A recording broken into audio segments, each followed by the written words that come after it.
Bonjour à chacun et à chacune. C'est encore une joie d'être ensemble et pour encore partager la bonne parole du Seigneur.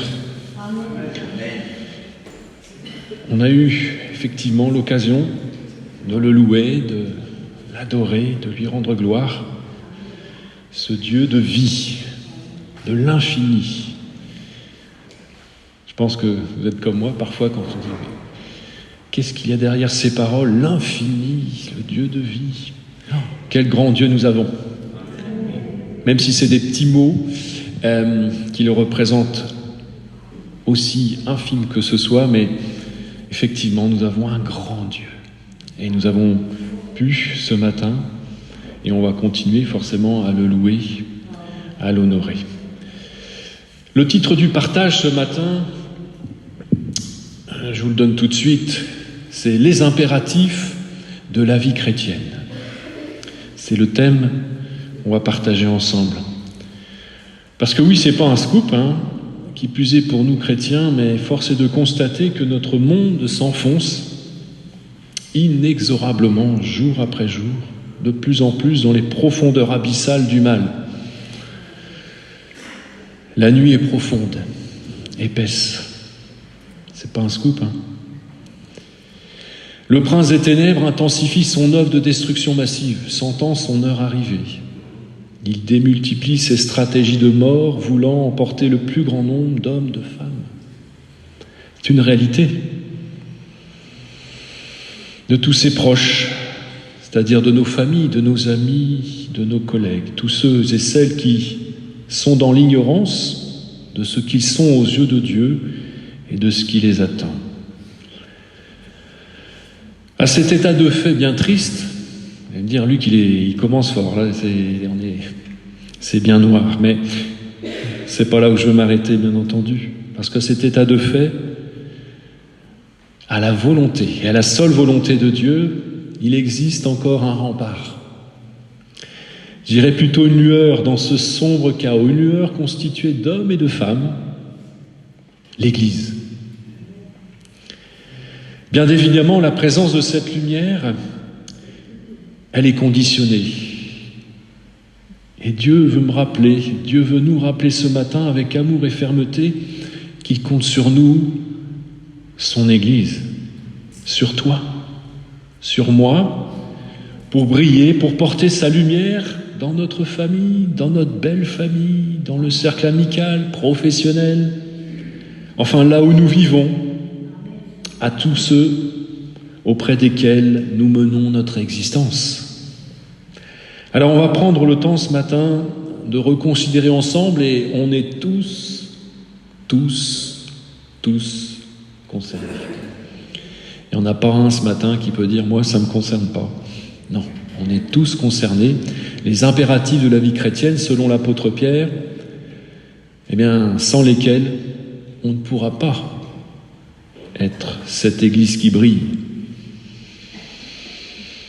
Alors le contexte, je l'ai décrit, mais on va prendre le temps de le lire. C'est dans 2 Timothée, chapitre 3, le contexte que l'on vit. 2 Timothée, chapitre 3, et on va lire du verset 1 à 5. Toujours, moi, je suis dans la version Sommer. Sache bien que dans la période finale de l'histoire, les temps seront difficiles. Les hommes seront égoïstes, avides d'argent, vantards et prétentieux. Ils parleront de Dieu d'une manière injurieuse et n'auront pas d'égard pour leurs parents. Ils seront ingrats, dépourvus de respect pour ce qui est sacré, sans cœur, sans pitié, calomniateurs, incapables de se maîtriser, cruels, ennemis du bien, emportés par leur passion et enflés d'orgueil. Ils seront prêts à toutes les trahisons. Ils aimeront le plaisir plutôt que Dieu. Certes, ils resteront attachés aux pratiques extérieures de la religion, mais en réalité, ils ne voudront rien savoir de ce qui en fait la force. Détourne-toi de ces gens-là. Ça, c'est le contexte. Ainsi donc, mes frères et sœurs, dans ce contexte, ne soyons pas, comme il est décrit ici, en ces temps de la fin, des chrétiens de façade qui rejettent le fond. Car effectivement, nous serons d'aucune utilité pour Dieu, pour les autres, sans aucune saveur, ni éclat. Nous ne donnerons pas envie. En écrivant cela, je me dis, oui, effectivement, je peux me poser la question, Luc, est-ce que tu donnes envie dans ton quotidien, à tes collègues, à ta famille? On peut se poser la question, est-ce que l'on donne envie? Peut-être pas. Quand je suis de mauvaise humeur, où sont les fruits de l'esprit? Peut-être pas quand je ne pense qu'à mes soucis et que je me renferme sur moi-même. Où est ma foi pour ne pas me reposer sur Dieu et me mettre à son service en aidant mon prochain? Est-ce que je donne encore envie? Chacun, on peut effectivement répondre pour soi-même. Il est vrai que vivre à contre-courant dans ce monde devenu totalement fou est difficile. J'étais en formation cette semaine et le formateur, c'était le jour des grèves. Et effectivement, c'était un petit peu mouvementé sur Rouen. Et cet homme qui a soixantaine d'années, effectivement, on partageait, et puis il me disait, plus rien nous étonne finalement, tout est dans crescendo, dans la violence, dans tant de choses mauvaises dans ce monde. Et ça m'a tellement interloqué quand il disait ça. Je me dis, c'est un non-chrétien qui dit ça. Oui, notre monde est devenu totalement fou. Et c'est vrai que c'est, pour un chrétien, une chrétienne, c'est un défi de chaque jour, de chaque instant, que de rester, fidèle. Alors je dirais que le Christ ne nous a jamais dit autre chose, il ne nous a jamais caché la vérité. Et en tant que chrétien, effectivement, on peut être même amené à être haï, parce qu'on est à contre-courant.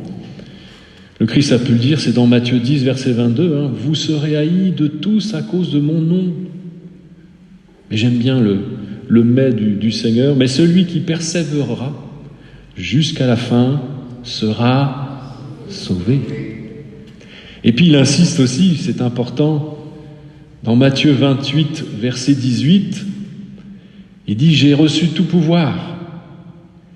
Et voici, je suis moi-même avec vous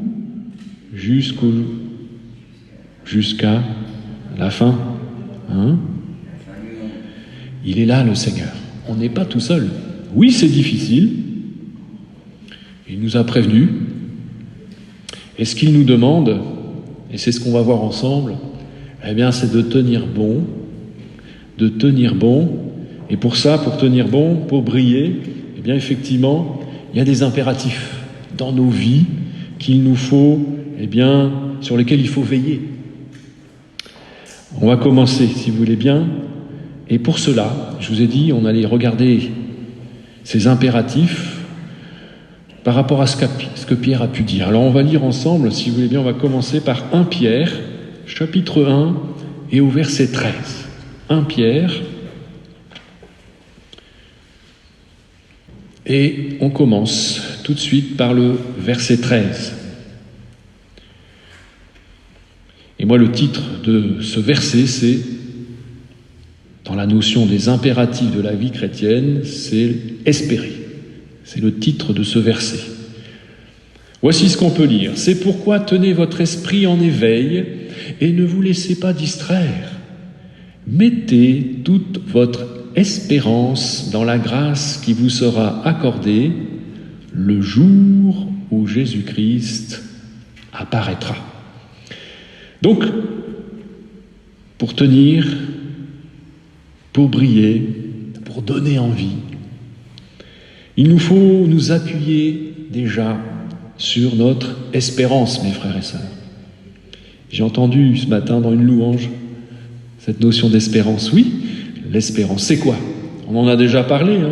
Cette espérance, elle est liée à notre foi et elle s'appuie elle-même sur la parole de Dieu. Et l'espérance du chrétien, c'est vivre dans l'attente confiante des promesses à venir.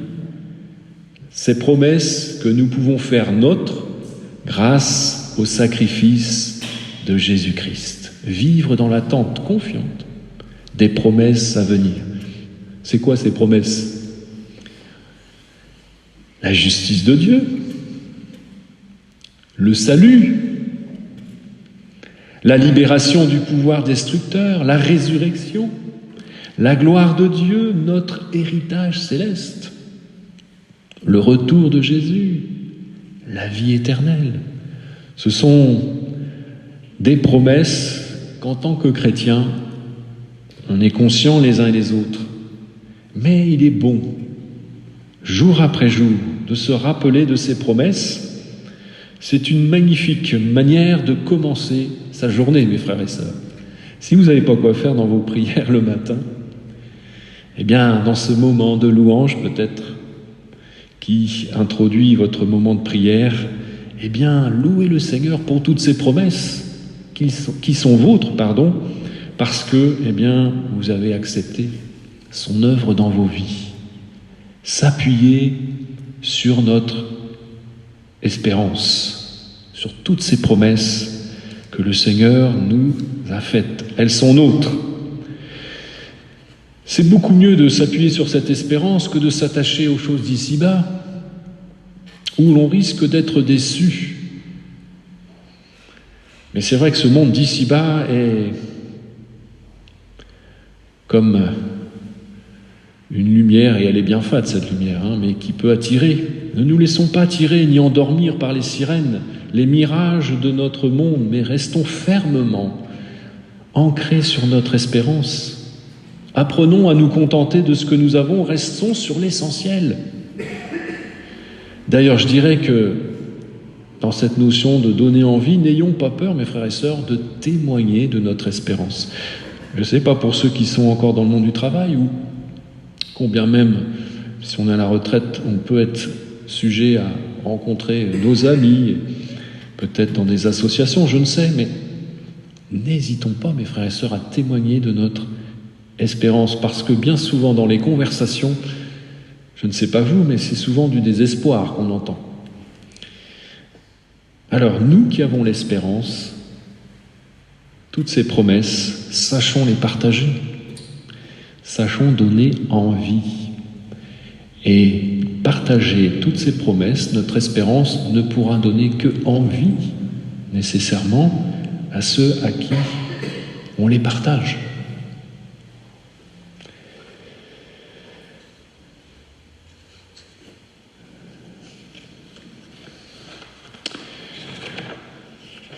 C'est important. C'était le premier point. On va forcément, au-delà d'espérance, regarder quel est l'autre impératif que Pierre veut mettre en avant. On va poursuivre notre lecture, toujours dans 1 Pierre. Et là, on va attaquer gentiment le verset 14 et on va les lire jusqu'au 16. Ça résonne, je pense. Non ?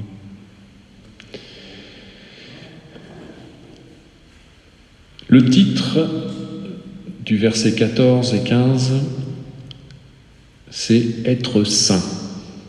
Voici ce qu'on peut lire. « Comme des enfants obéissants, ne vous laissez plus diriger par les passions qui vous gouvernaient autrefois, au temps de votre ignorance.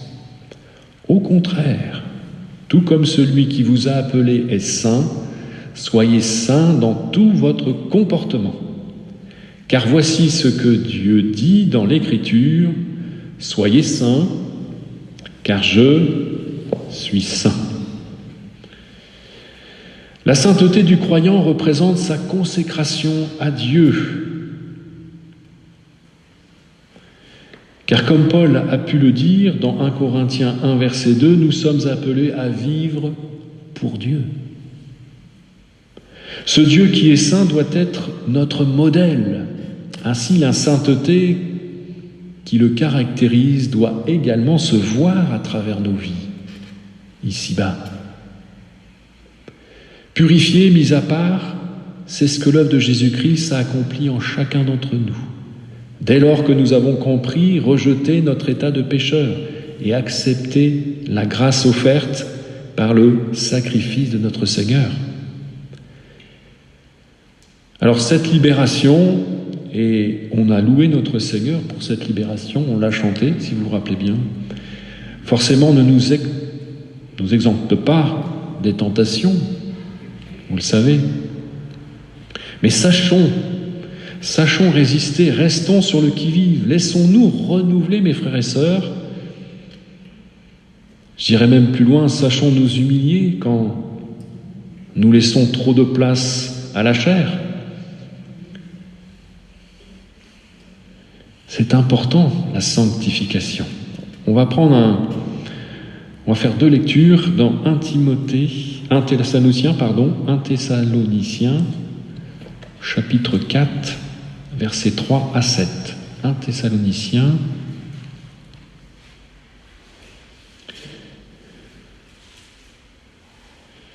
chapitre 4, versets 3 à 7.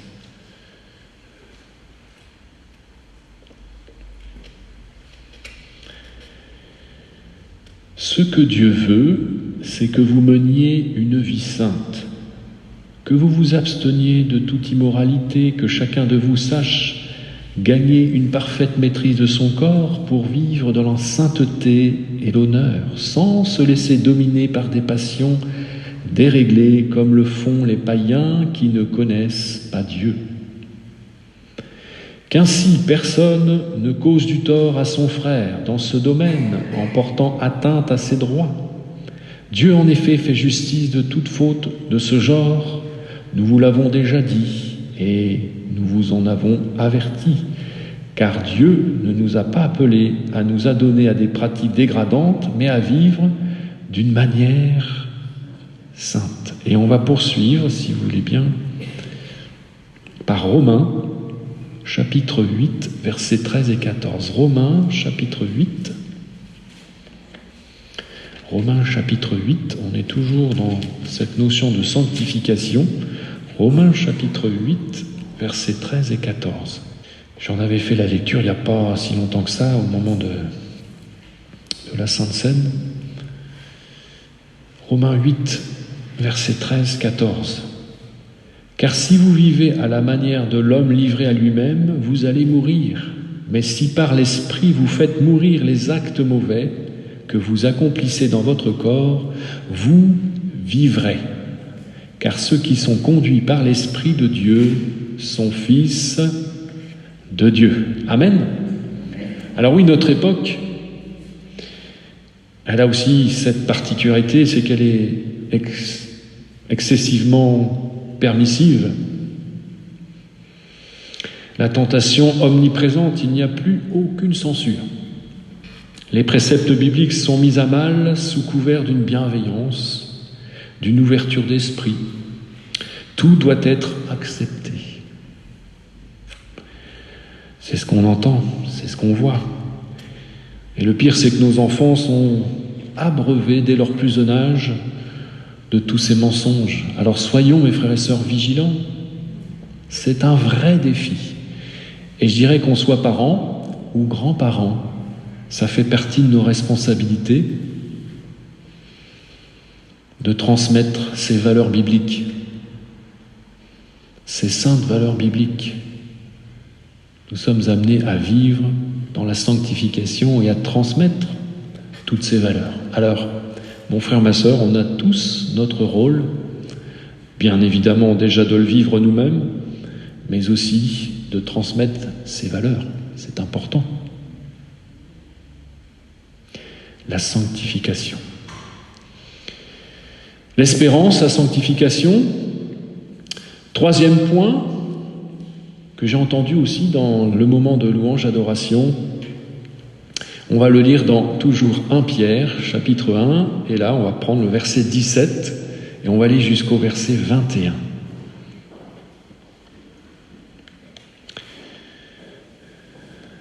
Troisième impératif. Le titre, c'est « Vivre en révérant Dieu ». En résumé, craindre Dieu. Dans nos prières, vous appelez Père, celui qui juge impartialement tout homme selon ses actes. Par conséquent, pendant tout le temps qui vous reste à passer dans ce monde, manifestez par votre manière de vivre que vous le révérez. Vous avez été libérés de cette manière futile de vivre que vous ont transmise vos ancêtres et vous savez à quel prix. Ce n'est pas par des biens qui se dévaluent comme l'argent et l'or, non, il a fallu que le Christ, tel un agneau pur et sans défaut, verse son sang précieux en sacrifice pour vous. Dès avant la création du monde, Dieu l'avait choisi pour cela. Et il apparut dans ces temps qui sont les derniers pour agir en votre faveur. Par lui, vous croyez en Dieu, qu'il a ressuscité des morts et lui a donné la gloire. Ainsi, votre foi et votre espérance sont tournées vers Dieu. Ce troisième point est à considérer avec tout l'amour que nous portons à notre Père Céleste, la crainte de Dieu. Souvent, elle est perçue par les non-croyants et les religieux comme quelque chose de négatif. On a souvent cette image du Père Fouettard, mais la crainte de Dieu est à considérer tout autrement. Et pour cela, ça inclut deux choses. La première, c'est qu'il doit y avoir une démarche active de notre part pour chercher à connaître qui est Dieu. Car c'est en connaissant ses traits de caractère, son pouvoir, sa sainteté, sa droiture, son amour, que naturellement le respect s'imposera à nous. Plus nous connaîtrons notre Père Céleste, moins nous en aurons peur.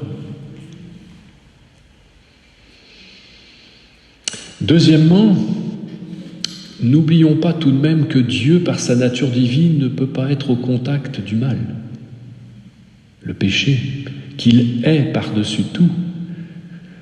Alors cette réalité doit nous pousser à l'aimer avec crainte et accepter au besoin sa correction. Comme on dit, qui aime bien, châtie bien. On va prendre une lecture dans Hébreux. Hébreux 12, on va lire du verset 5 à 11. Hébreux 12, verset 5 à 11. On est dans la notion du respect, de la crainte de Dieu. Hébreux 12, versets 5 à 11. Et vous avez oublié cette parole d'encouragement. On va commencer même au verset 4, si vous voulez bien. Vous n'avez pas encore résisté jusqu'à la mort dans votre lutte contre le péché. Et vous avez oublié cette parole d'encouragement que Dieu vous adresse comme à des fils. Mon fils, ne prends pas à la légère la correction du Seigneur. Et ne te décourage pas lorsqu'il te reprend. Car le Seigneur corrige celui qu'il aime. Il châtie tous ceux qu'il reconnaît pour ses fils. Supportez vos souffrances, elles servent à vous corriger. C'est en fils que Dieu vous traite. Quel est le fils que son père ne corrige pas? Si vous êtes dispensés de la correction, qui est le lot de tous, de tous les fils, alors vous êtes des enfants illégitimes et non des fils. D'ailleurs, nous avions nos parents terrestres pour nous corriger, et nous les respections. N'allons-nous pas, à plus forte raison, nous soumettre à notre Père céleste pour avoir la vie? Nos parents nous corrigeaient pour un temps limité selon leurs idées, mais Dieu, c'est pour notre bien qu'il nous corrige, afin de nous faire participer à sa sainteté. Certes, sur le moment, une correction ne semble pas être un sujet de joie, mais plutôt une cause de tristesse. Mais par la suite, elle a pour fruit, chez ceux qui ont ainsi été formés, une vie juste, vécue dans la paix. C'est beau, hein? C'est magnifique, amen. Amen. Nous devons craindre cette correction, oui, et donc chercher à vivre d'une manière qui lui est agréable. Je dirais qu'en résumé, ce n'est pas la peur qui doit nous guider, mais l'amour de notre Dieu. On est poussé à lui faire plaisir, à lui manifester un grand respect qui de fait va influencer profondément toute notre manière de vivre. Craindre Dieu, c'est le respecter, lui obéir, se soumettre à sa discipline et l'adorer avec piété. Alors mon frère, ma sœur, est-ce que moi aussi je manifeste toujours cette sainte crainte dans mes choix, dans mes actes, dans mes paroles, dans mes pensées? Ne serait-il pas plus judicieux parfois de mettre Dieu dans la boucle pour éviter les déconvenances et au final donner un mauvais témoignage et de surcroît attrister Dieu lui-même? La crainte de notre Seigneur. L'espérance, la sanctification, la crainte de notre Seigneur. Le programme est là. Ce sont des impératifs. Le suivant, au verset 22, toujours dans 1 Pierre 1, verset 22 à 25. Et le titre, c'est « Aimer ». Par votre obéissance à la vérité, vous avez purifié votre être afin d'aimer sincèrement vos frères. Aimez-vous donc ardemment les uns les autres de tout votre cœur, car vous êtes nés à une vie nouvelle, non d'un homme mortel, mais d'une semence immortelle, la parole vivante et éternelle de Dieu. En effet, il est écrit « Tout homme est comme l'herbe des prés, toute gloire humaine comme la fleur des champs. L'herbe sèche et sa fleur tombe, mais la parole du Seigneur demeure éternellement. » Or, cette parole, c'est la bonne nouvelle qui vous a été annoncée. L'amour ardent de Dieu et de nos semblables. Au verset 22, Pierre, il ordonne. Il n'y va pas de main morte, il y va directement. Il nous ordonne. Aimez-vous donc ardemment les uns les autres de tout votre cœur. Et s'il l'ordonne, c'est que tout simplement, il s'est inspiré de ce que Jésus lui-même a pu dire. On va lire dans Jean chapitre 13, versets 34-35, qu'est-ce qu'a dit le Seigneur? Vous allez voir, Jean chapitre 13, 34-35.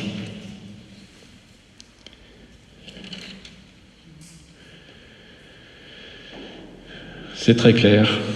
Je vous donne un commandement nouveau. Aimez-vous les uns les autres. Oui, comme je vous ai aimé, aimez-vous les uns les autres. Et il répète le Seigneur. À ceci, tous reconnaîtront que vous êtes mes disciples, à l'amour que vous aurez les uns pour les autres. Est-ce que je donne envie? C'est la question qu'on se posait tout à l'heure. À ceux-ci, tous reconnaîtront que vous êtes mes disciples. Plus on manifestera cet amour de notre Dieu, de nos semblables, nécessairement, plus nous donnerons envie. Parce que de l'amour découle que de bonnes choses.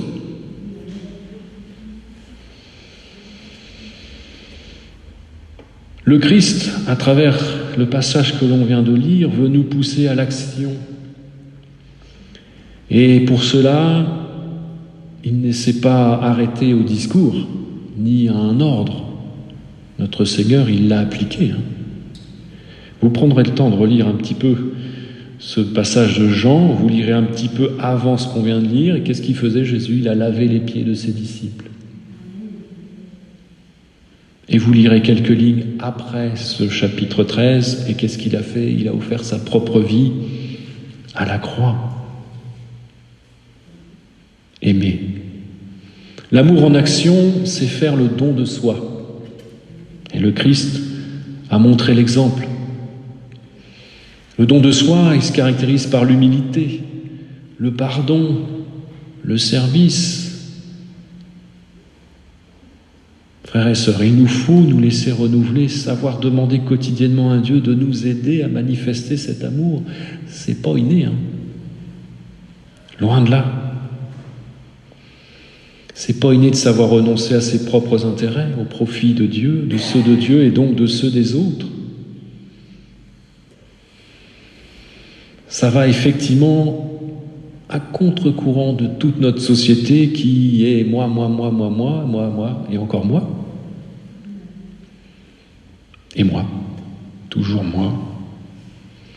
Ce don de soi est désintéressé. Mais quel enrichissement! Quelle joie profonde! Et là, quand je préparais ce message, j'ai eu un petit clin d'œil, ça m'a fait sourire, mais parce que même les hommes reconnaissent que faire le bien, ça leur apporte du bien. J'ai lu, c'est un docteur en économie, Michael Mangou, qui est aussi le directeur de l'Institut de l'économie du bonheur. Et il a écrit ceci.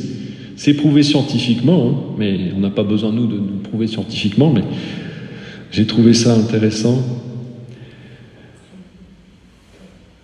Donner fait aimer la vie, sa vie. Ça améliore les conditions cardiovasculaires, augmente le sentiment de bien-être et même fait se sentir riche de vie. C'était sa conclusion. J'ai trouvé ça intéressant. Et oui, de fait, on donnera envie, le Seigneur va nous utiliser de par l'accomplissement de cet amour en action pour faire du bien autour de nous. Ça fait partie des impératifs. N'oublions pas qu'aimer Dieu, c'est aimer son prochain. Dit autrement, on ne peut pas dire aimer Dieu si on hait son prochain, qui est l'œuvre et une créature de Dieu. Cultivons notre amour en nous inspirant de Jésus, le divin modèle. Amen. Et ça constitue une bonne transition, parce que comment mieux connaître son modèle, ce modèle, si ce n'est qu'en lisant les Écritures. Et c'est l'un des points aussi nécessaires, mes frères et sœurs, et on va le lire dans 1 Pierre 2, versets 1 à 3. Le fait de chérir la parole de Dieu, c'est un impératif pour la vie chrétienne. Je suis conscient que tout ce que je vous dis là, c'est des choses que vous connaissez, mais c'est important. Dans le brouhaha, le cohu-bohu qu'on peut avoir quotidiennement, de choses et d'autres, de revenir aux sources, à l'essentiel, de veiller à ces choses. Que ce ne soit pas que des paroles, des commandements, mais que ce soit des choses en action dans nos vies. Alors oui, chérissons la parole, et on peut le lire dans 1 Pierre 2, versets 1 à 3. Le titre, c'est « Croître en se nourrissant de la parole ». Rejetez donc toutes les formes de méchanceté et de ruse, l'hypocrisie, la jalousie et toute médisance. Comme des enfants nouveau-nés, désirez ardemment le lait pur de la parole, afin qu'il vous fasse grandir en vue du salut. Puisque, comme dit l'Écriture, vous avez goûté combien le Seigneur est bon. Alors oui, à la différence de Paul, Pierre compare ici la parole à du lait. On ne peut pas dire que Pierre avait du sang normand, mais c'était une belle image dès son époque pour bien comprendre et faire comprendre effectivement que, c'est une nourriture, la parole, incontournable, comme le lait, qui est une nourriture incontournable pour que l'enfant vive et se développe. La parole, c'est pareil. Pour nous, ça doit être une nourriture quotidienne, tant de l'aspect de la lecture, mais de la méditation, forcément. Nous ne pourrons pas grandir spirituellement autrement, mes frères et sœurs, si la parole nous l'indique. C'est que c'est une réalité, une vérité. Pour les parents qui sont ici, je ne pense pas que vous avez nourri vos nourrissons que quand vous en aviez envie. Je vois tout le monde réagir, donc je ne pense pas me tromper. D'autant que bébé se rappelle assez facilement et bien vite à notre souvenir lorsqu'il a faim. Frères et sœurs, nous puissions être ces nourrissons. J'avais pris une autre image, c'était les oisillons. On a toute cette image de ces oisillons qui piaillent tout le temps, à casser les oreilles de leurs parents pour avoir leur pitance. Mais oui, soyons comme ces nourrissons qui réclament sans cesse. Dieu ne va pas se lasser, Au contraire, soyons demandeurs, mes frères et sœurs. On ne va pas déranger le Seigneur. Alors oui, Seigneur, parle-moi.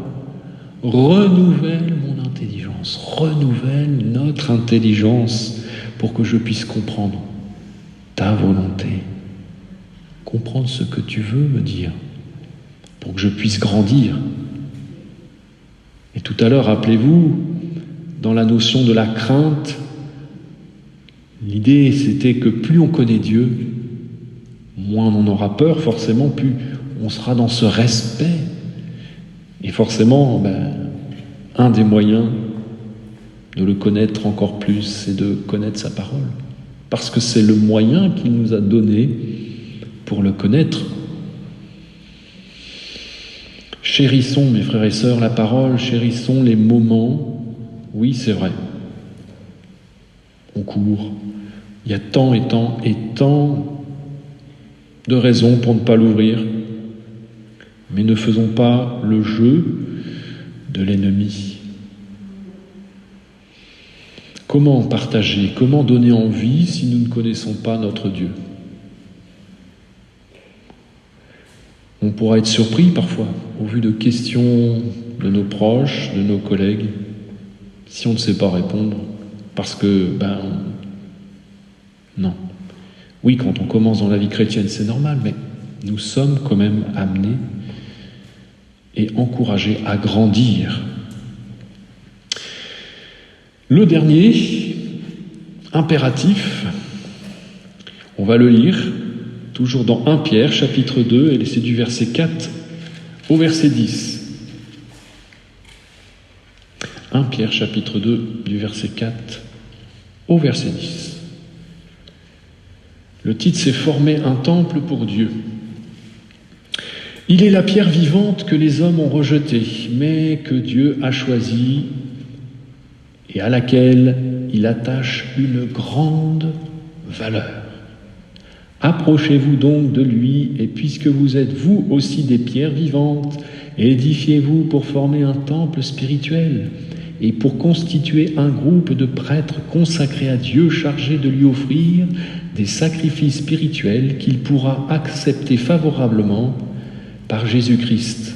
Voici en effet ce qu'on trouve dans l'Écriture à ce sujet. J'ai choisi une pierre de grande valeur et je la pose en sillon, à l'angle de l'édifice. Celui qui met sa confiance en elle ne connaîtra jamais le déshonneur. Pour vous donc qui croyez, l'honneur. Mais pour ceux qui ne croient pas, la pierre rejetée par les constructeurs est devenue la pierre principale, à l'angle de l'édifice, une pierre qui fait tomber, un rocher qui fait trébucher. Parce qu'ils refusent de croire à la parole, il en arrive ce qui était prévu pour eux. Ils tombent à cause de cette pierre. Mais vous êtes une race élue, une communauté de rois prêtres, une nation sainte, un peuple que Dieu a libéré pour que vous célébriez bien haut les œuvres merveilleuses de celui qui vous a appelé à passer des ténèbres à son admirable lumière. Car vous qui autrefois n'étiez pas son peuple, vous êtes maintenant le peuple de Dieu. Vous qui n'étiez pas au bénéfice de la grâce de Dieu, vous êtes à présent l'objet de sa grâce. Ce dernier indispensable du chrétien pour pleinement briller, c'est l'attachement à l'Église. Je ne parle pas du lieu nécessairement, avant tout. Vous avez bien compris, c'est toi mon frère, toi ma sœur. Je veux être attaché à toi, à vous, parce que oui, tu représentes ce corps, le corps, l'Église, formée de pierres vivantes et dont la pierre principale, la pierre angulaire, est notre Seigneur Jésus-Christ. La vie chrétienne ne peut pas se penser, se vivre seule. Ceux qui vous disent le contraire ne sont pas en accord avec les Écritures. Je vais me répéter, mais c'est important, parce qu'on entend beaucoup de choses. Mais la vie chrétienne ne peut pas se penser, se vivre seule. Ceux qui vous disent le contraire ne sont pas en accord avec les Écritures. Le christianisme n'est pas individualiste. Il a une dimension communautaire. Pierre ici nous délivre une réflexion sur le temple et le peuple de Dieu. Et les commentaires bibliques sont clairs. Le temple de l'Ancienne Alliance préfigurait la maison spirituelle constituée à présent de l'ensemble des croyants qui sont comme des prêtres, qui ont une tâche, on l'a lu, c'est d'offrir des sacrifices spirituels. L'Église est en effet le temple de la fin des temps, dont Jésus est lui-même la pierre principale. L'Église est aussi l'Israël de Dieu qui hérite de la promesse. Et oui, les non-juifs, exclus du peuple ancien, ont à présent un rôle important.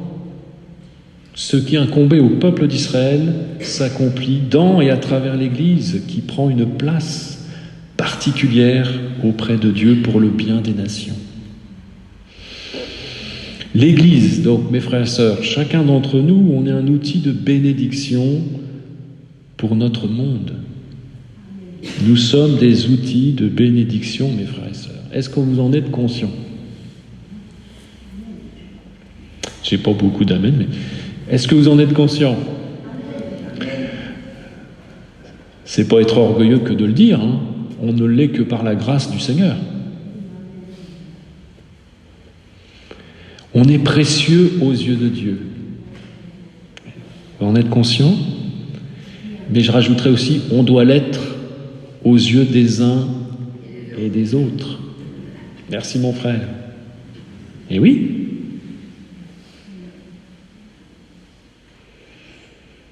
On doit l'être. On doit être précieux aux yeux des uns et des autres. On forme ce corps, mes frères et sœurs. L'Église peut jouer son rôle dès lors que chacun de ceux qui la constituent sont animés d'une même espérance, d'un même désir de sanctification, de la même crainte de Dieu, du même amour, de la même soif des Écritures. Et je dirais que là, la boucle est bouclée. La boucle est bouclée. On a vu ce matin à travers l'apôtre Pierre 6 impératifs qui résument le programme de la vie chrétienne, et j'insisterai plutôt en disant d'une vie chrétienne réussie. Espérer, rechercher la sanctification, vivre dans le respect de Dieu, aimer, grandir spirituellement avec la parole de Dieu, être attaché à l'Église. Cela nous demande une veille quotidienne. Car si nous ne vivons pas ces incontournables, nous ne pourrons pas pleinement briller, frères et sœurs, jouer notre rôle auprès de nos contemporains, d'être cette source de bénédiction. La tâche peut paraître importante, difficile, et elle l'est. Mais Dieu est là pour nous y aider. Ce qu'il nous demande, c'est de faire le don de nos vies, et lui fera le reste. Amen. C'est dans Ésaïe 6, verset 8. Dieu qui interpelle Ésaïe. Et Dieu qui dit, Ésaïe qui dit, j'entendis alors le Seigneur demander, qui vais-je envoyer? Cette parole, elle résonne toujours aujourd'hui, mes frères et sœurs, pour l'Église, pour 2023, pour Fécamp, pour le monde. Qui vais-je envoyer? Qui sera notre porte-parole? Et Ésaïe de répondre, moi je répondis, tu peux m'envoyer. Moi, je répondis-je, tu peux m'envoyer. Chacun, on est amené à donner envie, mes frères et sœurs, à avoir cette vie chrétienne réussie. Il y a ces impératifs, ces incontournables. Je ne vais pas me répéter, mais Dieu nous attend. Et je dirais aussi que ceux et celles qui ne le connaissent pas nous attendent. Ne louperons pas le rendez-vous. Soyons utiles. Amen. On va prier si vous voulez bien. Seigneur, merci pour ton grand amour que nous avons pu encore célébrer ce matin. Quelle grâce tu nous fais, Seigneur. Et merci parce que ta parole, à l'éclair, tu ne nous caches rien, Seigneur. Tu nous dis les choses telles qu'elles sont. Et merci parce que, Seigneur, dans ton plan, effectivement, Seigneur, de par ta volonté, malgré ce chaos ambiant, Seigneur, l'Église est toujours là. Tu es toujours là. Et tu nous invites encore ce matin à nous, peut-être, remettre en selle. Je ne sais, Seigneur, on a tous, et on doit tous répondre, Seigneur, à cet appel, à faire peut-être le point sur nos vies, pour pouvoir pleinement donner envie, Seigneur, à ceux qui sont autour de nous. Merci pour ta patience, Seigneur. Merci pour tant d'amour. Oui, nous voulons manifester, Seigneur, toute cette espérance, toutes ces promesses. Nous voulons nous appliquer à marcher dans la sainteté, Seigneur. Oh oui, Seigneur, merci, parce que tu œuvres journellement, Seigneur, pour que nous puissions continuer aussi à te craindre. Te craindre, Seigneur, et nous voulons te connaître davantage. Nous voulons, Seigneur, oui, t'aimer encore davantage, pour aimer encore davantage ceux qui nous entourent. Nous voulons, Seigneur, avoir soif de ta parole pour grandir et rester pleinement attachés, Seigneur, à l'Église dont tu es la pierre angulaire. Rester attachés à nos frères, à nos sœurs. Oh oui, Seigneur, œuvrer dans l'amour, non pas la médisance, l'hypocrisie et toutes ces choses que la chair peut parfois nous pousser à accomplir, mais nous sommes renouvelés, Seigneur, pardonnés, renouvelés dans ton esprit, et nous voulons laisser tout ton esprit œuvrer encore et porter ainsi tous les fruits, les bons fruits, Seigneur. Merci, parce que oui, Seigneur, tu nous utilises les uns les autres dans nos familles, dans notre entourage, dans cette ville, et aide-nous, Seigneur, jour après jour, à faire ton œuvre. Que ton nom soit béni. Merci pour l'Église. Merci pour mes frères et mes sœurs. Amen.